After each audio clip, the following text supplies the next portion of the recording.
scoops on the Marvel, the DC TV side, and a nice little long-term spec. So we'll be right back, boys and girls. Bust it. Shake and bake and pull it back. Oh my God.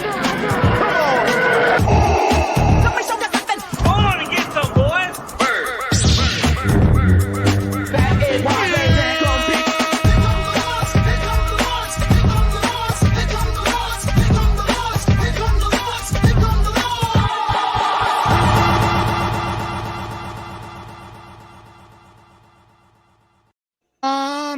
What is going on, party people? Hey, if I'm glitchy today, please tell me in the live chat. I'm having some internet issues.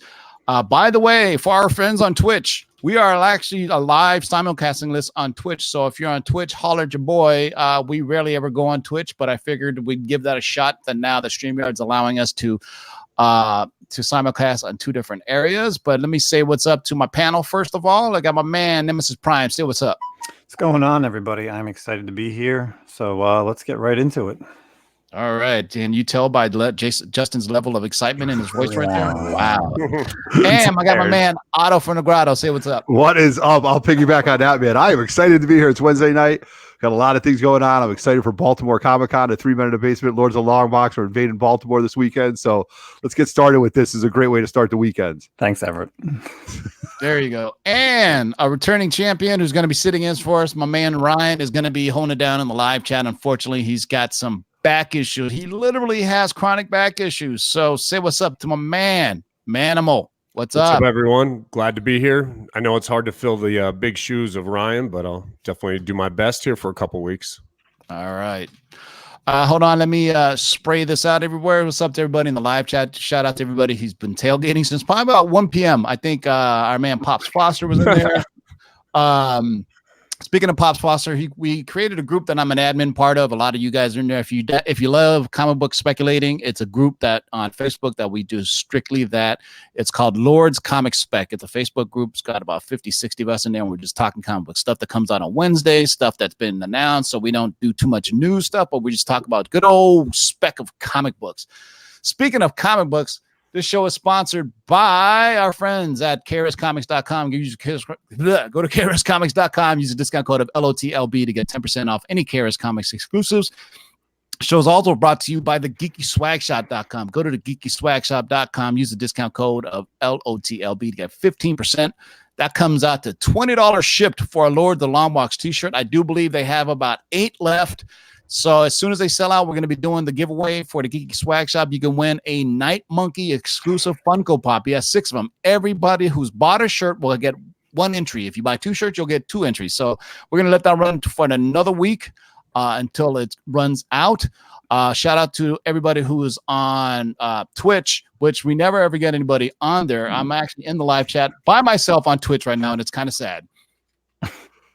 If you didn't know, it's Twitch.tv Lords of the Long Box. And so if you want to come over on Twitch, holler at your boy, man. It's kind of depressing over there. I mean, we can never get this Twitch thing to run, man.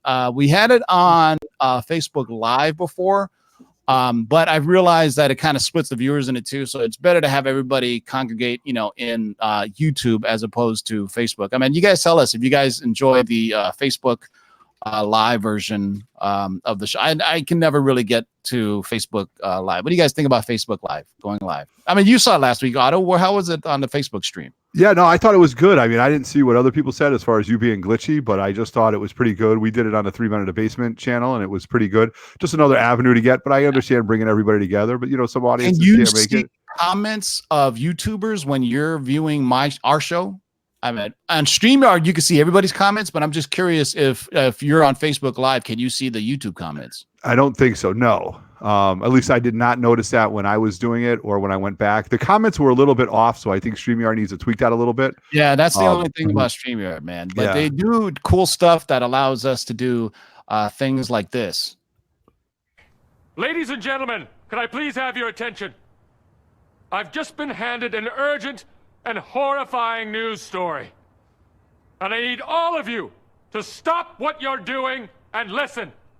Cannonball! Every single time I'm going to do that because I love it. So before we get into the regularly scheduled programming, Scarlett Johansson dropped a bomb on the L Women of some Hollywood panel. She said something to back up our spec that they are working on a Black Widow franchise of films. That goes back to our spec that we're talking about, that Daredevil was going to make his MCU debut in the Black Widow 2. So it looks like somehow, some way, they're going to make the Black Widow come back for part 2. And it's going to be Scarlett Johansson, not Yelena Maklamoff, whatever the hell it was. So the spec book on that to get, boys and girls, is Daredevil 81 and Daredevil 92. Daredevil 81 is the first time that Black Widow meets up with Daredevil. Why this makes sense is a lot of people don't realize is that probably Black Widow and Daredevil have the biggest connection in the comics as opposed to, let's say, Black Widow and Hawkeye, right? Right. So she went from Black Widow. She went from Hawkeye. She moved on over to Daredevil. So much so that in Daredevil 92, the title actually got changed to Daredevil and the Black Widow for about, I don't know, it's like 20 issues or so.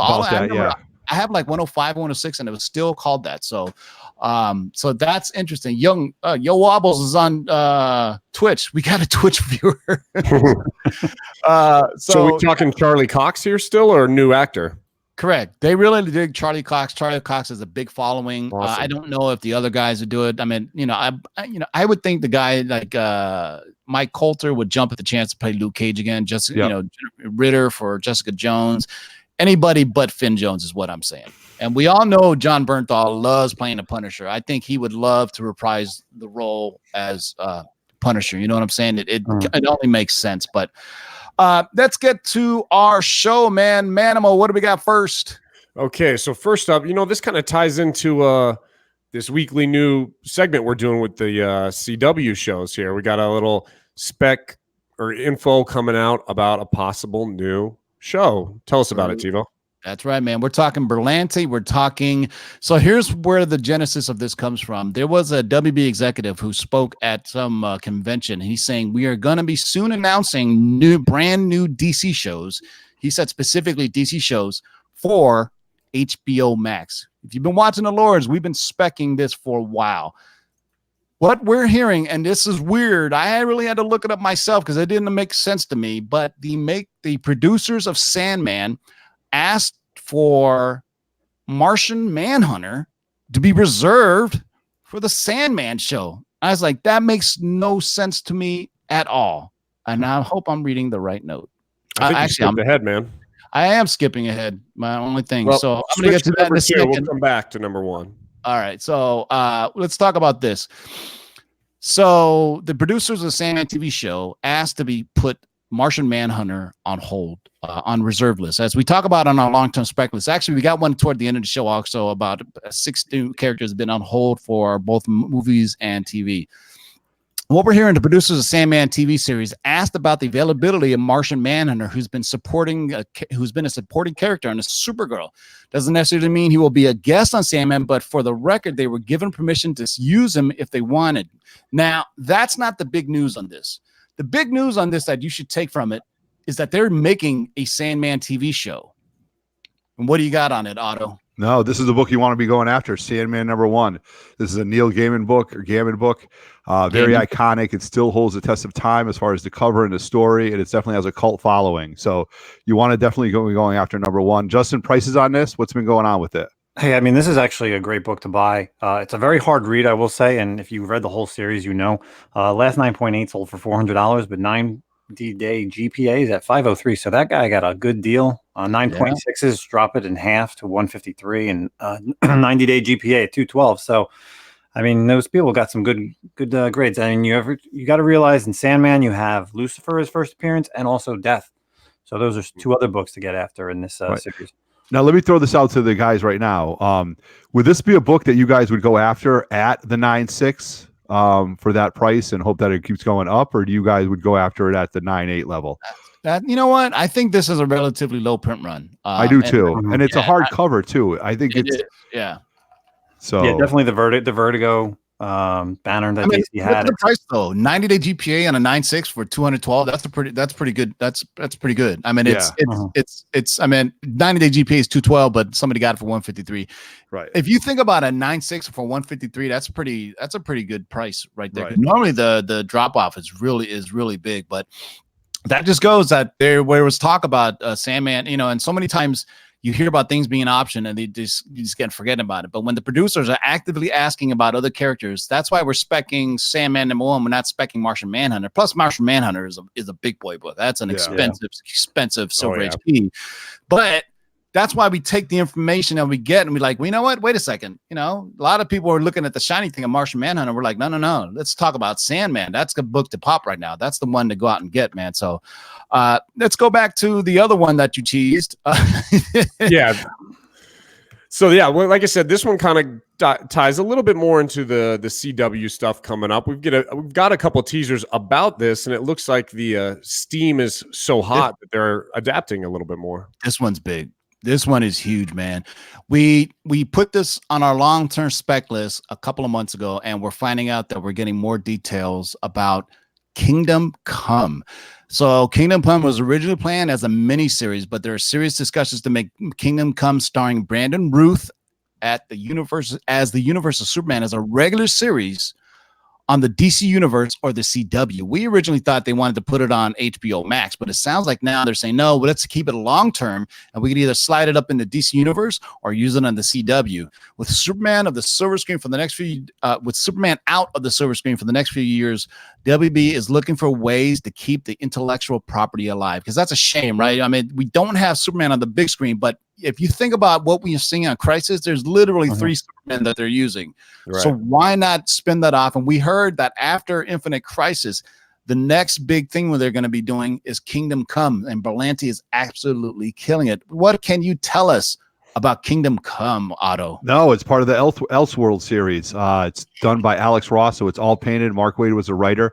This is a book that you guys, as comic book fans in general, of all the classic characters, should be reading, because this story is really good. And this is where you really saw how powerful Shazam is, because Shazam and Superman go at it. And remember, as we always say, especially TiVo, Superman's, deficiency is against magic, and Shazam is magic. And this was just great. The Lex Luthor story is really good. The Joker story is really cool. This is one of the rare things where Alex Ross actually did all the internal pages. Yes, as well. He painted the whole thing. Right. Yeah, it's just amazing. Just eye candy. So what a great book. Justin, I know one of our boys from Lords of the Long Box bought one. What's it going for? Yeah, I'm not sure what one of us paid for this, but as you can see, 9.8, they're only $114. Right there, because this is in August 2019. I think that this one may be his. There wasn't any GPA because this was the last one sold in the past 90 days. So I think our boy Darkside Jedi got this one for $114. Yeah, I mean, I mean, you're looking there under $100 prior to that sale. So someone's clearly buying it because we spec'd on it. All right, shout out. So first, we got some super chats. So if you guys want us to answer your question, please leave a super chat, because there's 124 in you there right now, and I can't see them all. So shout out to Dan the Man for the $5 super chat. He asked, "Hey Lords, is WB planning a live-action Justice League Unlimited movie, and will we get a revival of the classic show? As any news on the Rocksteady game?" The Rocksteady game is in development. WB is not doing anything on Justice League Unlimited right now. I'm assuming you mean Justice League Unlimited, the animated movies, but the animated movies don't move the needle that much, to be honest with you. I mean, they come out so often, but right now they're doing all the Crisis stuff. So Berlanti is getting a free reign, and they got multiple platforms to use it now. So you got CW, DC Universe, CW, and the HBO Max stuff. So everything we heard so far leading up to the stuff Berlanti's doing is he's leaning a lot on Kirby and Ditko. You remember all the spec we've been doing, that we've been hearing that they've been reserving on OMAC, Commandi, and all these characters from Kirby and Ditko. When they're short term, they spent over at DC. DC realizes they have a treasure trove of characters they could use, and then potentially using that.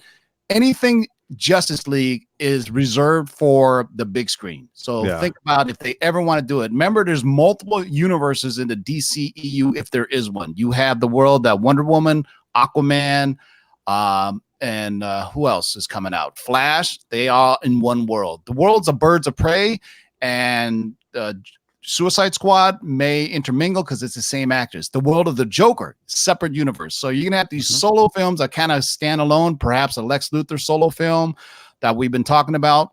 Those are all going to be separate. So think about the DCU as a victim of its own success in a way, right? The Joker did so well. The goddamn suits at WWE were like, hey, wait, we only spent like 40 million on this, and it's going to make us like 400 million. Let's do some more of these. So unfortunately, a victim of their own success is they're seeing that, hey, why don't we make these small films and we can make more money? Because they don't like the taste of what happened with Justice League, which if I read this right, Joker beat the Justice League in its first week of release. If you think about that, that's crazy to think about that. I mean, that's crazy.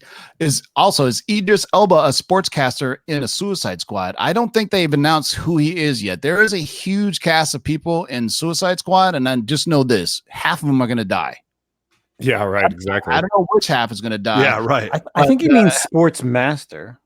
He says sports master is. I know he said sportscaster, but sports master is a villain in the DC. So I could be wrong. I think he's been misspelled that.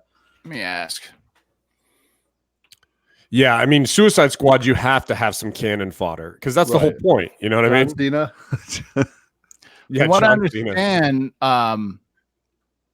I don't think even Elba's character has been announced yet, or it's somebody brand new. Like Gunn He'll maybe be using King Shark. Yeah. Oh my God, not King Shark. So I mean, we do know that the Killer Croc's not coming back for right. He was like, That's a big actor for such a no-name character. Yeah.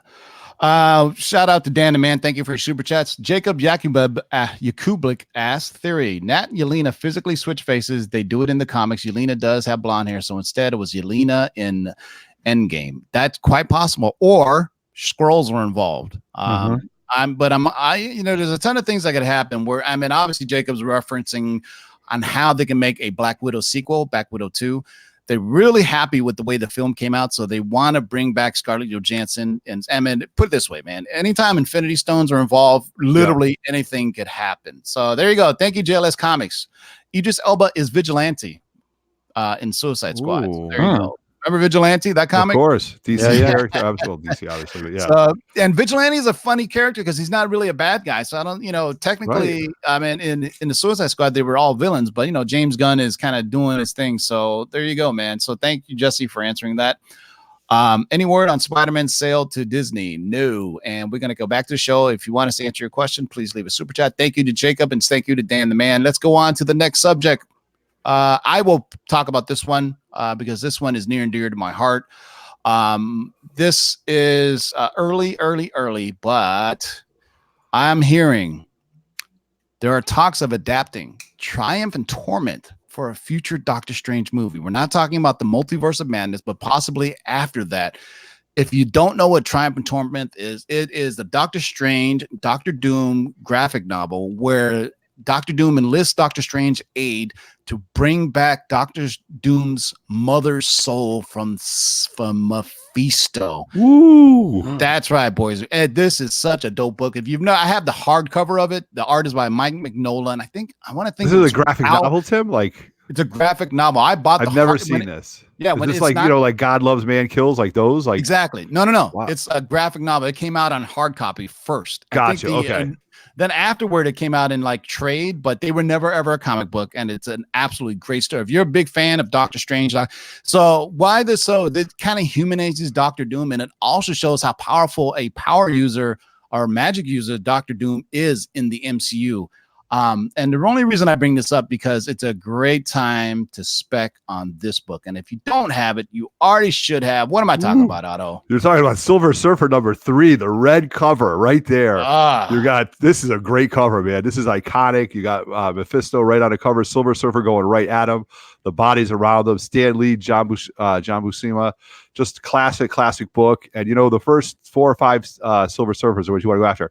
Not to go off topic, but after this is the Thor and Silver Surfer cover. So these are 3 books. 1 through 4 are all, but 4. now, man, I was looking at the prices from like 5 through I think it ran to like 19 or 20. Yeah. Dude, they're all pricey now because this is Stan Lee writing Stan Lee has always said the Silver Surfer, Spider-Man are some of his favorite characters. And he was very protective of those characters. And again, this book, for all you guys keep a score at home, this is another square bound book, hard to find, especially in the red cover. Gets dinged up, hard to press unless you're a master presser.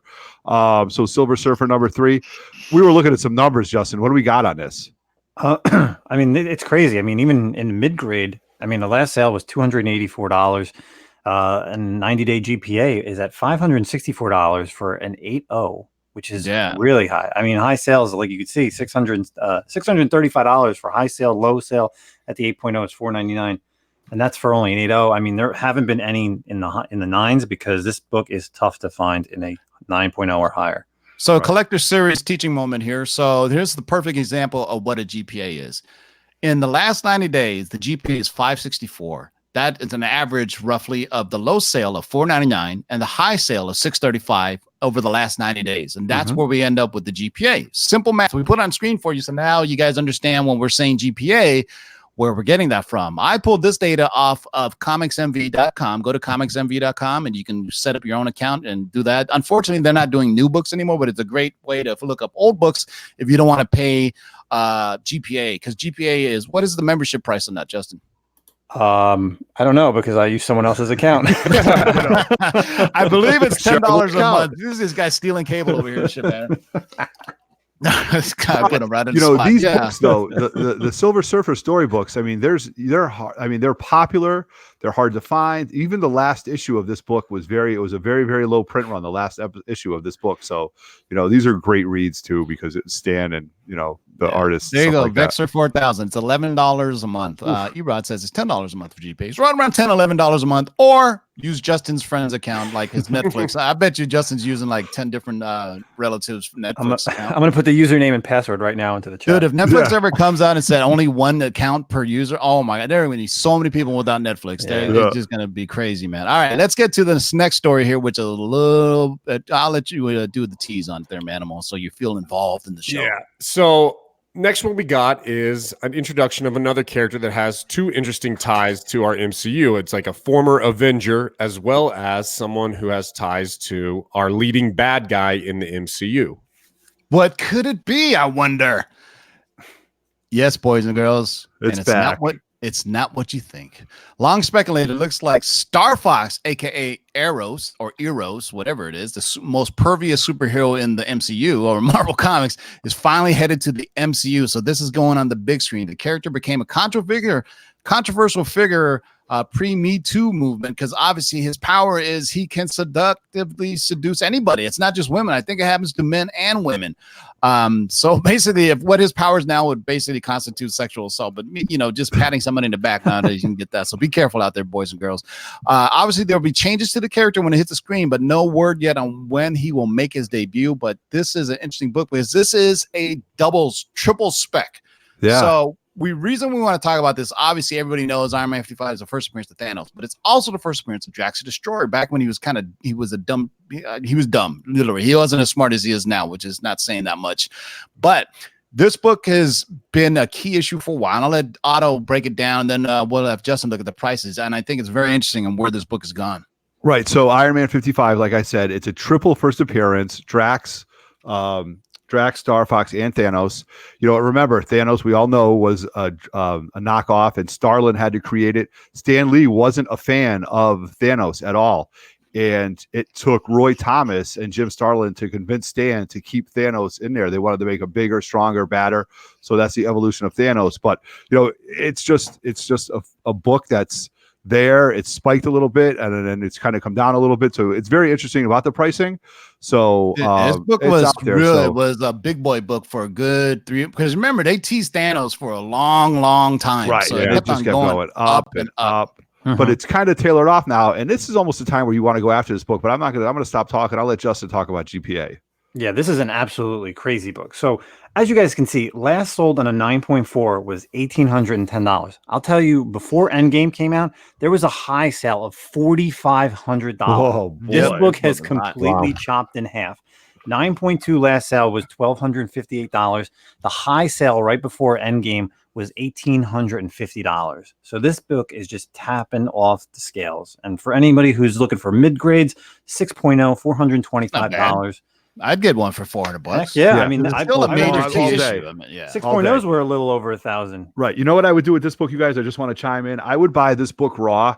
And because Starlin and Roy Thomas are doing so many shows right now, I would have them double sign this book just for the character. Because Thanos isn't going to go anywhere. He's part of the Marvel universe forever. Mhm. You know, He Roy could Thomas. come back, man. I mean, Yeah. you know, he's way too good of a villain. I mean, if you remember in the comics, he pops up every like 5-10 years. You know what I mean? Yeah. He dies. I mean, his thing with death. So All I right. mean, And Captain Marvel, too. So, And you know, with current issues and everything too, you can always kind of tell when a new character might be coming back to the big screen. Starfox has made an appearance in the recent Donny Cates Guardians run. he's a much darker version of Starfox, Yeah. I will say too. So- He's not like the goofy character in the Avengers in the 90s and 80s. yeah. I hated that character. God, And I the- hate that cover. And another reason why we have this book up there is I'm going to take the next one here is there's a show that's being under consideration at Disney Plus.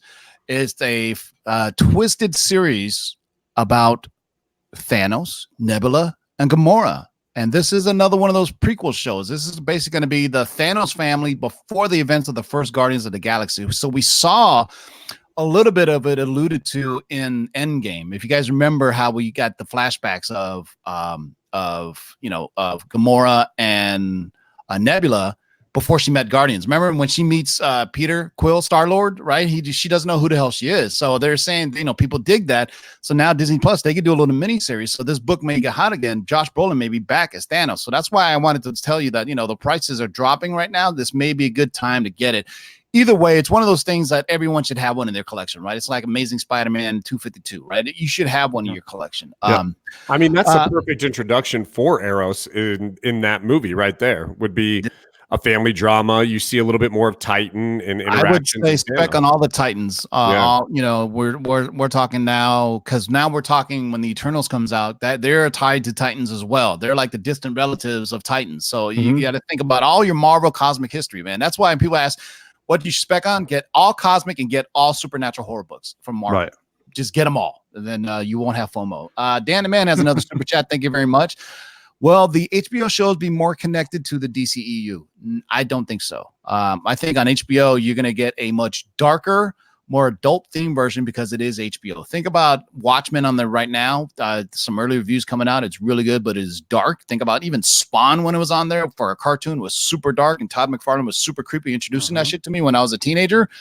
But I don't think and Dan, thank you for super chat. But like we said earlier, the success of Joker really kind of may have shifted the narrative on what DC does. And hopefully it's not true. Hopefully they can do more, but sales are what it says. If it only took you 50 million to make a movie and your first weekend box office 100 million, you've already doubled the cost of what it made on opening weekend. And Joker is going to win this weekend or won last weekend too. So it's doing well. I mean, unfortunately, it's a double-edged sword. It does well, but then they're thinking, well, why should we have to do giant movies like the Justice League? They'll have one every now and then. I mean, Wonder Woman 2 is in the works, Aquaman 2, The Flash is forever in development. So I don't think the HBO. I think DC is moving away from combining everything tied together. Where Marvel is openly just going in there wide open, full bore, and connecting everything, FX, Hulu, Disney Plus, ABC eventually. I mean, it's crazy that they're going full bore because now they have the means of doing it. And I think also the lukewarm subscriber base of DC Universe also has them a bit, hesitant. You know what I mean? If you really want DC Universe to be successful, you got to subscribe. Look at Disney Plus blowing up subscribers because they're out in advance. People are buying it up, buying for 3 years so they can save like an extra $20 a year. So it's already the subscribers. That's how you get more high quality content. subscribers pay for it, and then they can create larger budget shows. And we're hearing that there are going to be huge budgets for these shows, like Game of Thrones type level budgets. So if you think about Game of Thrones brought a lot of new HBO subscribers over to HBO, right? I mean, people that the Game of Thrones was so successful, people were like, I want to just get HBO just for that. So there you go, boys and girls. You know, it's crazy. We're less than 30 days from Disney Plus. That's crazy. Yeah, Mandalorian is going to be on there November time 12th.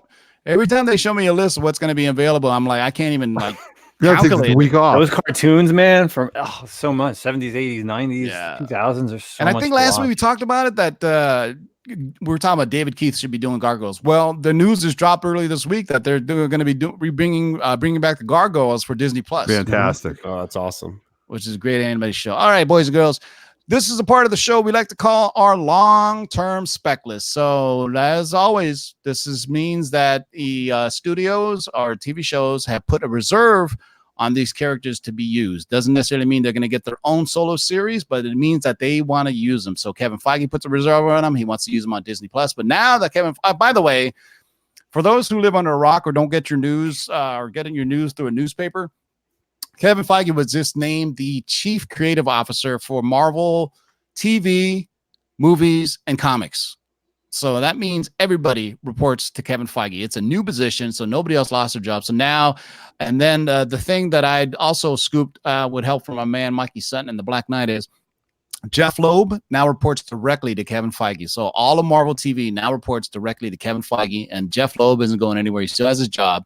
And he's going to be reporting directly to Kevin Feige. That's huge news. So that gives us, that even tells you more now that it's going to be a combined narrative. From what I understand, the comics aren't going to be affected as much. You still have Joe Quesada and CB Cebulski as the publisher and editor in chief. I think, maybe Kevin Feige would be like, hey, do this or that. But, the man is too busy to be doing the everyday. If you think about movies, he does like 4 movies a year, maybe 5 with a show. Can you think about the daily titles that Marvel comes out with and how you would even be involved with that No, at the all? guy's got to be cloned. Like Exactly. No So sleep. it's just he's the figurehead, and anything major, or if he wants to push down something, say, hey guys, I want you guys to bring this character up, make some comics about it, let's see how it goes, and maybe we could do a series on it. I think that's great. It's synergy across all boards where. You got other things, other places that are doing stuff that you don't realize that one hand is doing what the other is doing. So it's just kind of weird. But here's an interesting spec, man. This is now I will call this a double spec because we spec this before. This is something that's a little bit outside of what our everyday spec is. But we're hearing that Thrawn is going to be used in either Disney Plus or the Star Wars movies. And the reason we bring up Thrawn is because there's a comic based on this, and it features multiple first appearances. And what is it, Otto? Yeah, you're going after Dark Horse Comics #1, buddy. Heir to the Empire. First appearance of Grand Admiral again. Hair. Hair. What did I say? Air? It's air. Air. All right. To the Empire. Well, all right. So the first appearance of Grand Admiral Thrawn, absolutely great character, great villain in the Star Wars world. And it's also the first appearance of Mara Jade. So you're getting a double first appearance in this book. It was a paperback. It was a paperback before it came out as a comic book. But this is just a great story and just really good stuff if you like Star Wars stuff. So Justin, anything out there for this? Unfortunately, there's only, and this is back when we even spec'd about Mara Jade, the only sale was a 9.8 for $144 back in July. I'm glad somebody gave me this book as a birthday I'm present. pretty sure there's someone in this chat. Oh, wait, that was me. Yeah. Anyway, but yeah, unfortunately, there's nobody's great in this book. So, you can That's what I'm easily going find it after in raw Baltimore. because those Dark Horse comics are definitely in everyone's LCS. So dig in your long boxes at your LCS. You can probably find this, find the whole series. Read it. It's great Star Wars series. stuff. It's phenomenal Star Wars stuff. I bought the entire series. And when we first spec this, I bought it and it was pretty cheap. And I'll be honest right now, man, it's hard to find these in high grade. Plus, it's the dark cover, so you can see every crease in it. So I mean, whoever got a 9.8 for 144, because we actually spec'd on this in August. So somebody who was part of some secret cabal knew about Mara Jade or Thrawn. I mean, Thrawn was also a pretty popular character from the last series, right? So I mean, Rebels, yeah, so I think people were digging that anyway. Yeah, and he's been recent. They had a little mini series as well in the Marvel Star Wars. Yep, that was good stuff. Thrawn. Yeah, so I mean, they're definitely have him in the universe, you know, outside of the whole expanded universe. They've moved him into the Marvel stuff, so for sure. Yeah, and remember, this goes to the news we broke last week. The major news that Kevin Feige was going to be eventually taking over Lucasfilm, the direction of Lucasfilm as well, and he wanted to include more of the expanded, or is it called expanded or extended? Whatever the Expanded, I think. Right? Yeah, Expanded. the Star Wars EU into the fold. So right now, if you remember, in the, I guess you can call it the Skywalker saga, right? Because it encompasses Luke, Anakin, and now whoever is going to be this last movie that's done is part of the Skywalker. It's called Rise of Skywalker. So this will end the Skywalker trilogy, but I mean, there's so much history that they kind of chopped off as canon a long time ago, right? All the books that they did, tons and tons of books. But now you have all these great animated series that, like the first Clone Wars that came out, and how they expanded, how the Force and everything. There was a Force planet, and it was absolutely incredible. Now, you know, Feige's like, believe it or not, Feige's a bigger Star Wars fan than he is a comics fan. So I think it's in good hands to have Feige own it. So this next book up is something I am super excited about because, as you guys know, I collect this book every time I see it. This character has been put on a hold, and yes, it's everybody's favorite Micronaut, Bug, has been put on reserve to be used in either TV or movies on the Marvel side. What can you tell us about Bug? Bug, well, Micronauts #1. Tons of first appearances in that book, but also, you know, Bill Mantlo and Michael Golden did this, but the cover was done by one of my favorite artists, Dave Cockrum. And Bill Mantlo is not in good physical health. He's really he's not doing well. Very sad story. Neither is Bill that. Mantlo, by the way. Yes, absolutely. So that's just fucking with you. You added an extra syllable to his name. I did. It's the grammar police on Lords of the Long Box. Isn't it? I'm just reading the letters on the screen as they come to me, and it says Mantlo. Okay, but Barry Manilow, Bill Manilow, Bill Manilow. Anyway, so go after this book. Fun book. Micronauts, big part of the toy series, the Takara toy series stuff, and just good things. Big part of my history as a child. Yeah. So Micronauts #1, great book. So let me address the live chat before they get on a tangent and not read the actual asterisk in this. Yeah. So serious rights issues with the Micronauts. Doesn't Hasbro own the Micronauts? Yes and yes. But Bug is not owned by Hasbro because Bug was created in the Marvel comics. So in asterisk, the characters Marionette, Accurus Ran, and Bug were Marvel properties, have appeared in various Marvel titles without referencing the Micronauts since Hasbro took it over. You remember Bug appeared in Guardians of the Galaxy long after Hasbro took over the Micronauts, so Bug can be used. Bug appeared in a one-shot and as well as showed up in part of the Guardians of the Galaxy team. He got killed off in Annihilation Wave, I believe. I think he was killed off in Annihilation Wave, but there's a picture of him right there in his Guardians of the Galaxy gear. So this is after Hasbro bought back the rights to the Micronauts and all the other toys, because remember IDW does a Micronauts now, and there's certain characters that aren't in there that Marvel owns too. So if you remember, Marvel did comic, they used some of the toys and then they created their own characters. Just like if you remember, Marvel got the Marvel had a bunch of licenses from the 70s and 80s, right? And they did like Indiana Jones, most famously Star Wars, and they created the Rabbit character that was the first original Marvel comic character, right? Remember that? Yeah. So let me go over this real quick and let's talk about the pricing on this, Justin.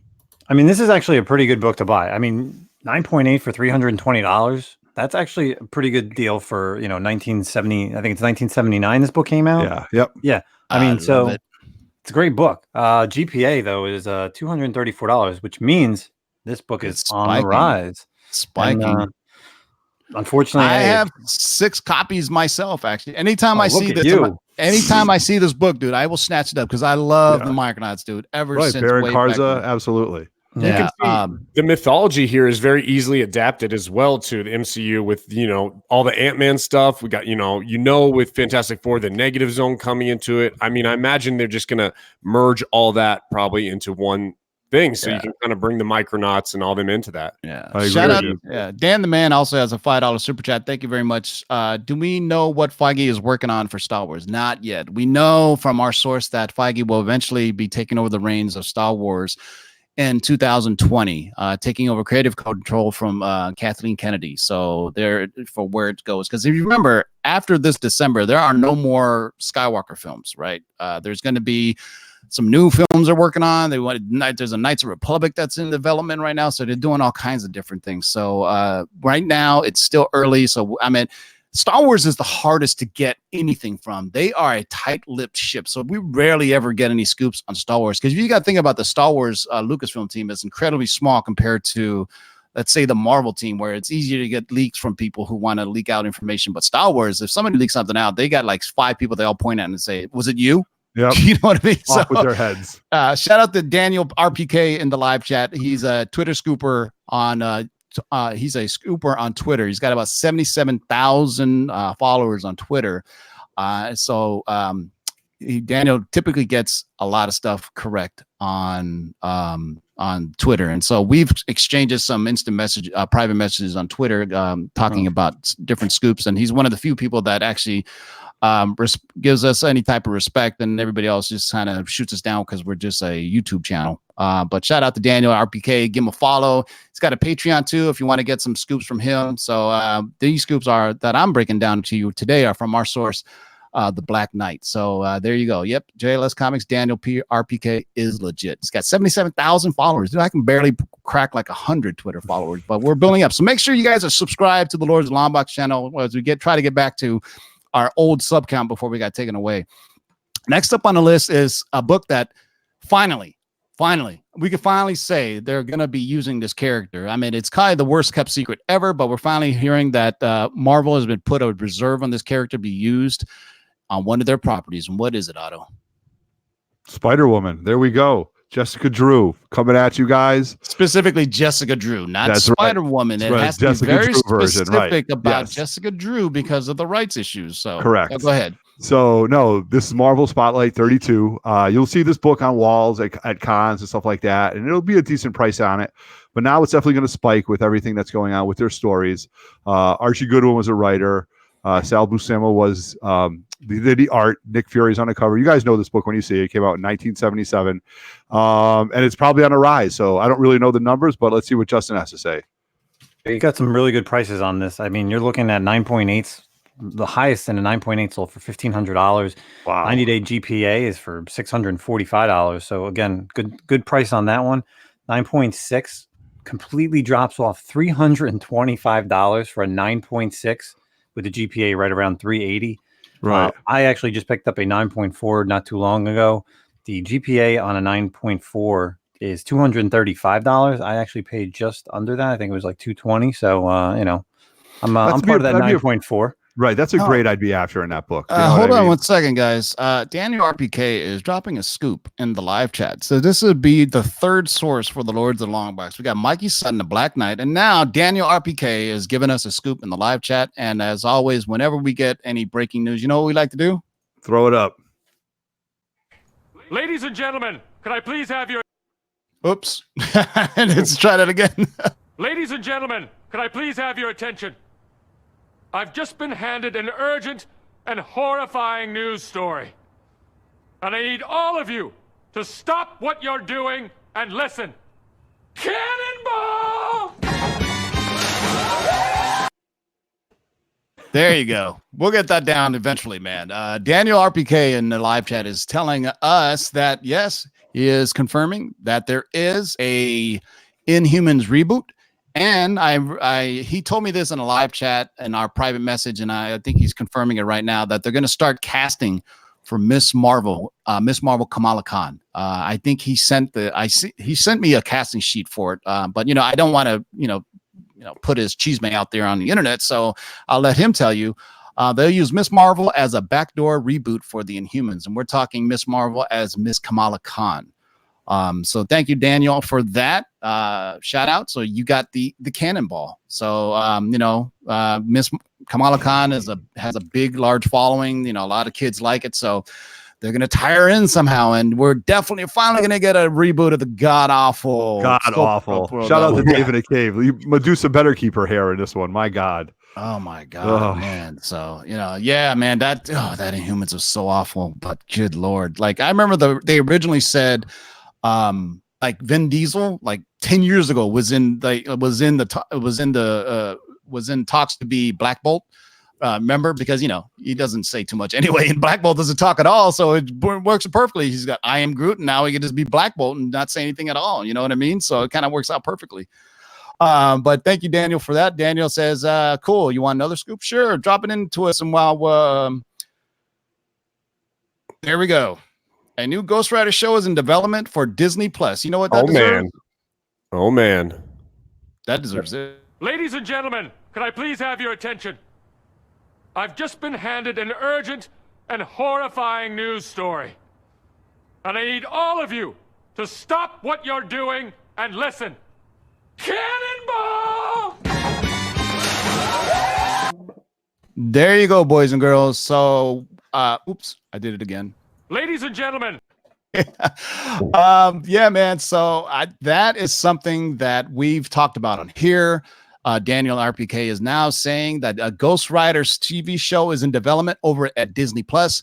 When it got pulled off the schedule for Hulu, everybody started running and saying that Kevin Feige was going to be using it for the movies and everything, but we still said no. We still think that it's going to be a show with Ghost Rider. I don't know which version of Ghost Rider. Daniel, do you know if it's Robbie Reyes or is it going to be Johnny Blaze, Danny Ketch? Which one? There's like 4 to 5 different Ghost Riders at this point. That's music to my ears, man. This is what I want. I was telling you that's what I wanted, was that Ghost Rider. Oh yeah, I mean Ghost Rider, it makes sense. Yeah, Werewolf by Night on Moon Knight. Thank you, Daniel. That's another long-term spec that we also had on our list was Werewolf by Night. So remember, we talked about this about 2 or 3 months ago that they were going to be digging deep into the supernatural creative characters. So we're talking, we spec Tomb of Dracula #1, first appearance Dracula. We spec Werewolf by Night, which is Marvel Spotlight #2, I think, right? Is the first appearance of Werewolf by Night, and it's all going to tie in because they're digging deep into the supernatural stuff. So Daniel RPK is all just dropping Werewolf by Night for us is going to be appearing on Moon Knight. And we actually heard the exact opposite, that Moon Knight was going to come over to Werewolf by Night. But you know what? This goes to prove it's synergy, man. They're showing up. It doesn't matter where they show up as long as they show up.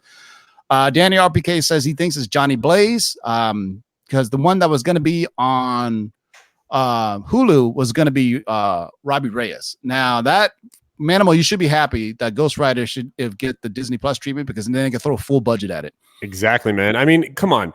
Ghost Rider, I don't dislike Robbie Reyes, but we need Ghost Rider on a Harley, man. We need him on a bike. We don't need him in a car. Come on, man. Yeah, because the car just doesn't fit in everywhere. You know what I mean? Like Ghost Rider movie, when he was riding his motorcycle up the building, that was badass. Right. Probably one of the few badass things. The most cringeworthy scene, I think, was Ghost Rider pissing a Hellfire. That was at the moment where like, we need to get rid of this.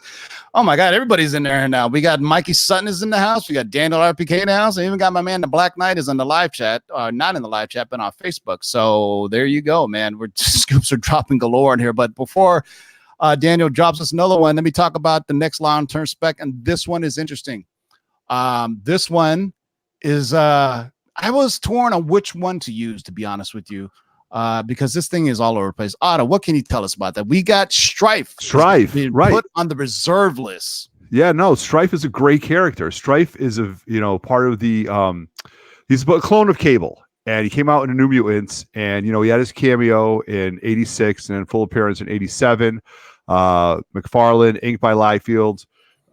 Louise Simonson through the stories on this, and these are books that the '86 isn't one that you're really going after, but that's a cameo. And just a great cover by Liefeld and McFarlane, and just a cool character. And Strife to me has always been like that Mr. Sinister kind of character. He was really neat in the storyline. You had to find out who he was, where he came from. He was really overdrawn, but hey, that's Rob's style. But really a great mutant and a great time for that character. And as a mutant guy, I just think he's a real cool character. So I'd love to see reason, Strife and the reason why I the picked big this, screen, this is the classic cameo versus first appearance. Everybody already knows New Mutants 87, the first appearance of Cable. It was also first appearance of Strife, but also New Mutants 86 is the cameo of both characters. So I'm just saying, if you're getting priced out of New Mutants 87, look at 86. Now, this is what else is cool about New Mutants 86. That is actually a Todd McFarlane cover inked by Rob Liefeld, and it's an homage to the first page of Spider-Man #2. If you remember so this isn't the cover of Amazing Spider-Man #2. This is actually the first page, and if you look carefully on the cover, it says Liefeld, McFarlane after Ditko. You know, that's the homage. That's the difference between a cover swipe and an homage. An homage is when they actually say it on the cover after. And McFarlane is the one that started that. Remember, he would write after so-and-so, you know, in his little signature box. Right. So McFarlane is the one that started that. Now all cats do that. And that's kind of like an homage that they can pay toward other people. So let's look at some pricing on this, because the reason I wanted to talk about this, because, you know, a lot of people are priced out of the other books, but you can get this one. I mean, this was a really cheap book. I mean, 86 for a 9.8, $57 is unbelievably cheap. I mean, that just, you basically buy the book and grade it. It's going to cost you about $30. So, but again, the 887 is of course the best book to get, because it is first full appearance of Cable. He's on the cover. It's a great cover. I mean, this thing has been cover swiped tons of times. Last sale, 9.8, $370. GPA is just under that. So this book is always up and down, of course. So you do know the controversy about 87, right? That Rob Liefeld swiped that. It was originally the Gil Kane Avengers cover. Remember with all the floating faces on there? The floating heads and the mercenary. Yeah, so Rob Liefeld was saying that was his. Somebody called him out on it. Sure enough, it was a Gil Kane cover that was done on I forgot which one. Somebody in the live chat probably knows. Hey, Daniel RPK, thank you for another one. A Hercules show is coming to Disney Plus. About 3 months ago on the old channel, we had Hercules on the long-term spec list. So hopefully you got that book, because it's a big boy book. But Daniel RPK dropping bombs. And make sure you guys follow Daniel RPK, Mikey Sutton, all these cats. You come on the Lords of Long Box. He's come for some long-term spec. You get some spec from other people just coming in. So shout out to everybody in the live chat. Thank you, Daniel RPK, for dropping in and giving us these nuggets. Put your Twitter in there. You put your Twitter handle in the live chat. Or if you guys just search Daniel RPK on Twitter, you'll see. So we got a Hercules show for Disney Plus. So you guys remember when we spec that, right? The first appearance of Hercules? Yep. Oh yeah, we talked about that. Yeah, we did. Was it a Thor annual, I believe? Journey into Thor annual, yeah. Yeah. Yep. Thor annual number. Yep. No, it's annual number 1, I believe, is the first appearance. So king size, annual, right? Yep. King size, king size. Yeah. Tough book to find in high grade. Yeah, it is. But thank you, Daniel RPK. Thank you, Mikey Sutton, everybody in the live chat. This thing is blowing up. So next up is a spec that we are revisiting. And this is something we spec'd about, I want to say last month, when we dropped a bunch of stuff that was concerning Moon Knight and the supernatural heroes. And we're getting it again and let me find the graphic so Otto can speak on it. I have so many graphics, got to find it. So for those who are familiar with the long-term spec list, you guys know we talked about this character already. Who is it, Otto? Topaz. Now, Werewolf by Night 13 now. Now we're not even talking about 32 anymore. We're talking about Werewolf by Night 13. We're going deep in there with Topaz and Jennifer Kale and all these characters. This, I'll tell you guys, been digging for a long time. I've never seen this cover. I've never seen this. Not that I actually went looking for it, but it's a Marv Wolfman story. Mike Plug did the art, but it's a Plug. Yep, 1972. So if you see it out there, maybe I'll go digging for it this weekend in Baltimore. So, Justin, if you found data on this, I'd be impressed, man. I'm telling you. Well, it's actually pretty funny. I mean, we talked about this last month. There was actually 2 sales. A 9.6 went for $180, and a 9.2 went for $103. But that's it. I mean, there has only been 2 sales this entire and I think that's incredibly high, to be honest with you. For a freaking Topaz, somebody knows something. Right. Why else are they spending $170 in April for a 9.6? Maybe for a great Halloween cover month book. That's a lot of money to spend for Halloween comic covers. That's a great Halloween comic cover. That is though. There's certain runs that every issue is great for Halloween comic covers. Dracula, Werewolf by Night, hell, even Doctor Strange, half the covers are all like horror supernatural themes. So a matter of fact, as soon as the show's in there, I got to pop mine up, man. Manimal, why aren't you popping up your Halloween comic covers? I don't think I have any, man. I don't know. I have to. I thought about it, but I'm not going to go through my boxes and I just enjoy looking at all your guys's. Okay, that just sounds pervy to me. But anyway, we're gonna. And I mean that in all the ways. All right, the next one is a super fun spec, and they're one of the goofier villains in the MCU or in the Marvel comics, and we're getting that this has been put on a reserve list, and it's got a couple issues actually. So there's the team, and then there's the actual individual itself. What are we looking at here, Otto, for the Wrecking Crew? The Wrecking Crew right here. So the first appearance of the Wrecker, right? Now, this is a great Well, the first appearance of the Wrecking Crew as a group is Defenders 1974. Okay, but the first appearance of Wrecker was Thor 148. Very classic cover. Love it. It's another red cover book. But you know, the Wrecking Crew was, you've got the Wrecker, you've got Bulldozer, Pile Driver. I can't think of the other guy's name. So there's So basically, in 17, there's 3 first appearances. They inherited these kind of enchanted like items crowbars, yes, from Asgard. The weirdest things ever, like a ball and chain, a crowbar, and of course they used Asgard using these tools. And they were using it to rob banks. Basically, is what they're doing. They had godlike weapons, and they're using it to rob banks. But they always been these kind of corny villains that have been around the Marvel comics forever. Justin, what are we looking at for prices on this? I think this is a cool book to spec on. I mean, actually, some cheap pricing. 9.6 for $250 and a 9.4 for $170. Unfortunately, those are the only sales in the past 90 days. Past that, you're gonna have to start going back to first quarter of 2019 because clearly someone is buying these books more recently, right? From our but this is these are fun characters because these characters are translatable to whatever type of medium you're going to show it on. You know, it's not a lot of special effects. They're going to have their weapons, they're going to have their powers, and they're, street level characters that can translate into different characters with Asgardian crowbars and wrecking balls and stuff like that. Just pretty neat. I'd love to see what they do with these characters. Yeah. So shout out to Daniel RPK, who is answering people's questions. So if you got anything for him, answer it. And he just gave us confirmation on a story that we broke about 3 months ago that Man-Thing is in early development. So go out and get those giant-sized Man-Things. So remember, we've been specking about this for a while, guys. So Daniel's giving you confirmation on a lot of this stuff. So don't be shocked when the price of Man-Thing goes up and you haven't gotten your copy yet, because we've been talking about getting Man-Thing and all the supernatural heroes that are coming. So go and get those, man. Man-Thing is a great book. If you got to get Man-Thing, Swamp Thing. Unfortunately, Swamp Thing, we don't know what's going to happen. Maybe Daniel can ask us what's he found out about Swamp Thing. I heard last it was being shopped around. If he's heard anything about where Swamp Thing is going to end up at. Oh, shoot. Daniel RPK's got to get a better avatar. Yeah. Looking unlegit here. Shout out to Big Easy.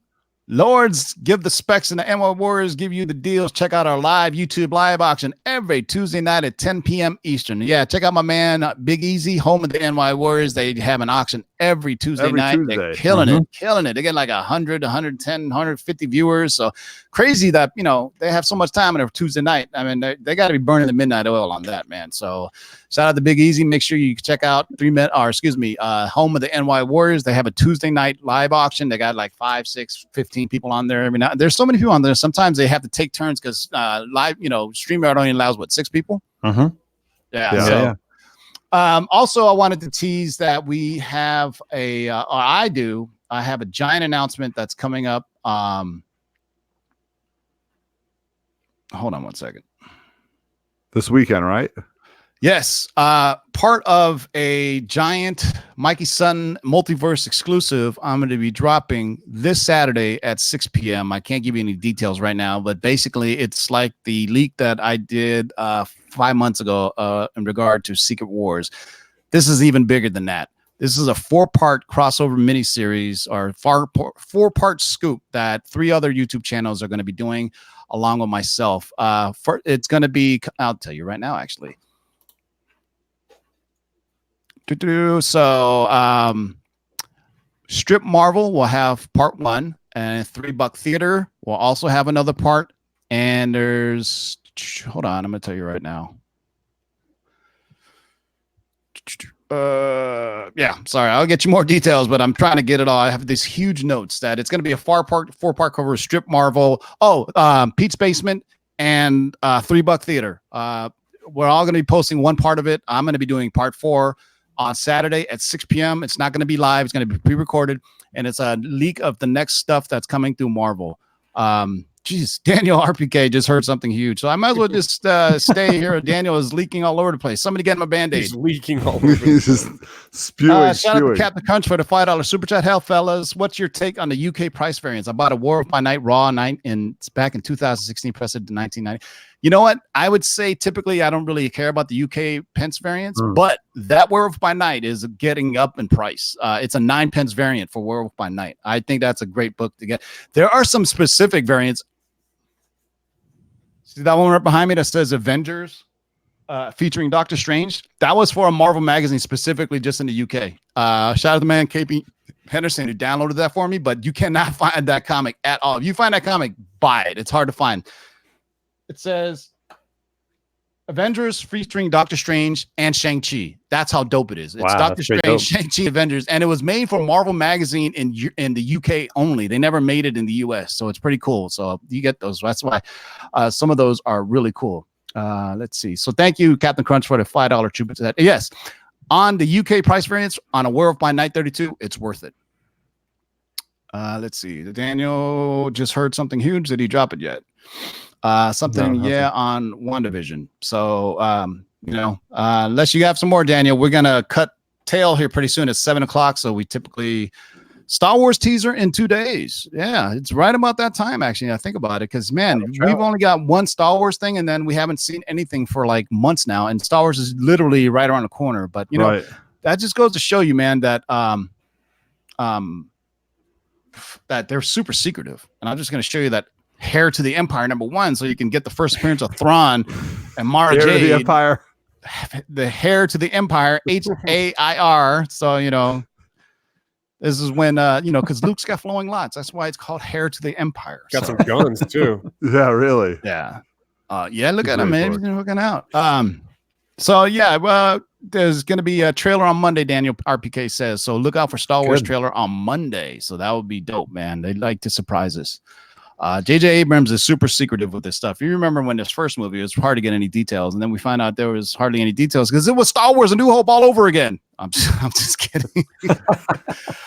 Make sure you guys sub up my men's 3 Men in the Basement. Leave your Otto, leave a comment in there so I can highlight so people can sub you up. We get my man Otto and 3 Men in the Basement to 1,000 subs by the end of the year, man. They're close. They're at 840 something right now, I think. So leave a comment in there so everybody can sub you up. Any last words, Manimal? We're gonna sign off now. No, all good. Had fun chat. Can't wait for next week. And also check out our recap of the CW shows if you're into that later this week. We'll be dropping that for this week's episodes, the countdown to the Infinite Crisis. Yes, that's right. Our Monday CW recap of all shows except for the ones on Sunday. So next week, hopefully Otto or Justin will be able to join us. We had a blast doing that last week. So Manimal will have his weekly segment there, and he's going to be stepping in every Wednesday for the next 5-6 weeks until Ryan gets back. And hell, he may replace Ryan, but we still love Ryan because Ryan has his Wirecast, which we really miss. But we still we can have 5 of us all on the show, so we can. Why not? We'll keep Manimal, we'll keep Ryan too. Together, they make one giant transformer. That's right. Can't replace Ryan, man. Yeah. Hope it gets better. Shout out to Ryan who's recovering from his second back surgery, man. It's no joke, man. When you get back surgery, man, it's trust me, I work in healthcare, but I'm not a doctor, but I play one on TV. But anyway, shout out to everybody in the live chat. Shout out to Mikey Sutton and Daniel RPK for dropping the knowledge on us in the live chat. This has been a blast. 173 people watching. Justin, any last words? Yeah, check out my newest Baltimore Comic-Con preview video, CGC, on the 3 Men in the Basement channel. I just dropped it tonight. So once this video is done, head over there and check that out. A lot of stuff that I'm doing on-site grading. And of course, myself and Otto will be at Baltimore Comic-Con all weekend, repping the Lords of the Long Box, 3 Men in the Basement. So please, if you see us, say hi. We'll take pictures. We may even try to do a live video at some point somewhere. Shout out to Dark Side Jedi and the Star Wars news. I forgot to drop this.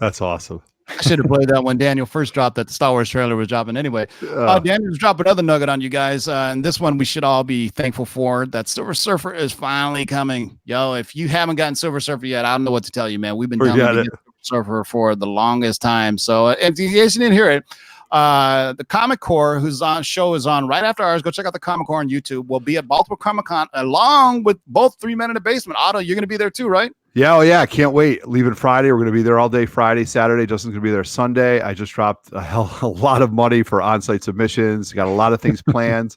It's just going to be a great show. So you guys, this has been a blast. What a great show tonight. Really, I'm going to drop a little preview video sometime during the day tomorrow so you guys can see what I'm sending out, what I think the books are going to come back at.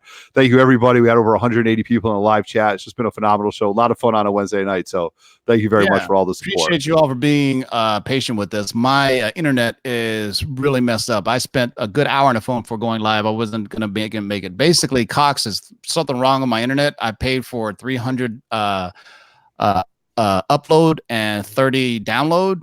Or it's vice versa, whatever. I think 30 upload, right? I'm only getting 2 megabits per second upload right now. Ooh. So normally I get 30. That's a huge difference, especially when you're trying to stream. So thank you for bearing with us. Thank God StreamYard It's web-based. is web-based and they're on a server.